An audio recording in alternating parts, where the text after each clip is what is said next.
to show you guys a natural direction indicator. So, as you can see, all these rings, they space out more and more towards that way, which just shows me that that way is south. And I'll prove it to you.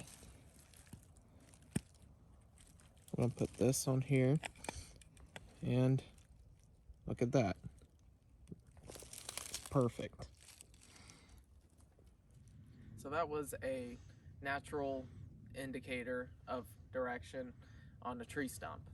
And another way of knowing is where all the heavy foliage is.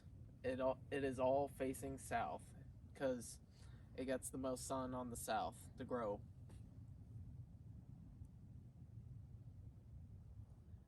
So as a general direction indicator, that's just a rough way of knowing what direction you're going.